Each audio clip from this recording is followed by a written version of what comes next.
Frustrated homeowners coming to 7 News for answers after this week's heavy rains threatened to flood their homes once again. They say the county is not doing anything about it. Well, 7 News reporter Lance Hernandez is in Cameo Estates near Nevada asking the tough questions.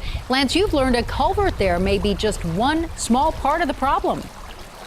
And we're talking about the entire Leyden Creek Basin. Now, last night, this creek backed up behind this culvert over here. It started flowing over the road and then onto personal property.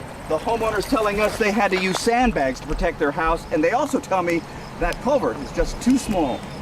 I hate to say it, but the best thing that could happen is for this to wash out, so someone's forced to act. Homeowner Jay Archer clearly frustrated that nothing has been done to enlarge this culvert that he says is way too small. It's obvious to everybody that's observing this culvert, it's basically a watermelon's worth of water trying to squeeze through a drinking straw's worth of capacity. This video Archer shot last September showing the water flowing over 75th Place and onto his property. There was so much water, it dug out a channel in his front yard. It was terrifying. We luckily were able to make it out because our friends were worried about us. We've elevated this to a #1 priority. We took our questions to Jefferson County Commissioner Don Rosier, who is a water engineer.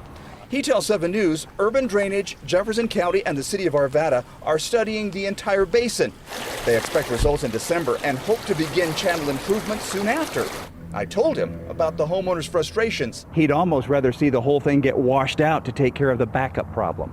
And that's unfortunate in that case, because what that's going to do is just transfer the problem from that location downstream. Rosier says they may not be able to replace the culvert right away, but should be able to mitigate the water when it flows over the road. Making sure it's not spreading onto private property, making sure it's going into the ditch.